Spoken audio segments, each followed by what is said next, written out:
देखिए, ये लोगों का जो ख़ासतौर से आम आदमी पार्टी और ये लोग जो इंडी अलायंस के लोग हैं, इनका उद्देश्य ही है देश के खजाने को लूटना, सत्ता में आने के बाद भ्रष्टाचार करना। मुझे लगता है कि इन लोगों के से जो सवाल पूछा गया है उसका जवाब देना चाहिए। इनको कोर्ट पे तो भरोसा होना चाहिए। जांच हो रही है, जांच में सारे भ्रष्टाचार के तार मिल रहे हैं। ये लोग शराब व्यापारियों से पैसे लेकर के अपने नेताओं को पहुंचाते हैं, अपने पास रखते हैं। जिन पैसों से दिल्ली के झुग्गी झोपड़ी का भला होना चाहिए, जिन पैसों से दिल्ली के गलियों में साफ पानी आना चाहिए, जहां नल नहीं है वहां नल लगना चाहिए। दिल्ली कितनी बदहाल है, इसकी गलियां, इसकी सड़कें जाकर के आप देखिए, एनडीएमसी से बाहर निकले हम लोग।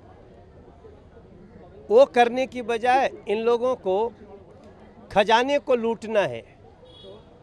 शराब का विक्रेता को कमीशन मिलता था 2%, इन्होंने कहा हम तुमको देंगे कमीशन 12%। अरे कैसे दे दोगे भाई? देना है तो दूध वालों को कमीशन बढ़ाओ ना, कि दूध पीने की आदत पड़े। तुम शराब पिलाने के लिए क्यों कमीशन बढ़ा रहे हो? तो ऐसे स्थिति में अब ये फंस भी गए हैं। अब जो शराब का पैसा दे रहा है वही ये प्रूवर बन गया, वही कह रहा है कि हम पैसा दिए। मनोज तिवारी थोड़ी कह रहे हैं, आर्य समाज थोड़ी कह रहा है। अरे जिससे तुम पैसा लिए हो कह रहा है कि अब मैं सत्य बोलना चाहता हूँ। तो मेरा मानना है कि इंडी अलायंस अपना परिचय ये दे कि वो भ्रष्टाचार के खिलाफ है। अगर वो इसको भ्रष्टाचारियों को सपोर्ट करेगा तो देश की जनता सबसे बड़ी मालिक है, वो डिसाइड कर देगी। देश में अब कास्ट बेस्ड सेंसर की चर्चा होने लगी, राजस्थान कार्यक्रम होगी, फिर दोबारा कास्ट सेंसस कराएंगे राजस्थान में, और हमारे जहां सरकार बनेगी। आप क्यों जातियों में बांटना चाहते हो देश को? ठीक है, हम सभी किसी न किसी जाति के हैं, लेकिन हम सबसे बड़े भारतीय हैं ना। हमारे देश में अभी मैं स्वामी दयानंद जी का, महर्षि दयानंद जी के 200 जयंती के कार्यक्रम से निकल रहा हूँ। महर्षि दयानंद सरस्वती जी ने यही कहा था कि जाति विहीन समाज की स्थापना होनी चाहिए। आप लोगों को रोजगार देने की बजाय, लोगों को काम देने की बजाय, लोगों को अपने राज्यों में सरकार बनने के बाद भी अपराध के शिकार हो रहे हैं, आप उसका निदान करने की बजाय उनको जातियों में बांटते जा रहे हो।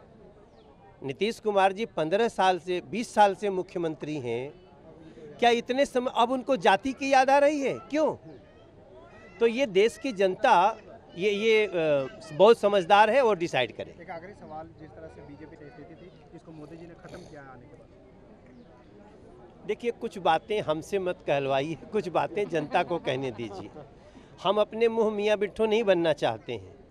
हम नरेंद्र मोदी के साथी हैं। नरेंद्र मोदी जी जो कर देते हैं उससे आगे का करने के में लग जाते हैं। देश की जनता पे हमें भरोसा है। यही देश की जनता है ना जो लिखना होता था कि मैं सुमेर कुमार हूँ, तो राजपत्रित अधिकारी से अटेस्ट करा के लाओ कि आप सुमेर कुमार हो। देश के प्रधानमंत्री ने कहा, नरेंद्र मोदी जी ने, नहीं जी, देश की जनता को लिखने दो, जो लिख देगी हमें विश्वास है। तो हमें जनता पे विश्वास है और जनता ऐसे भ्रष्टाचारियों को समय पे सजा देगी। कानून भी है, कोर्ट भी है।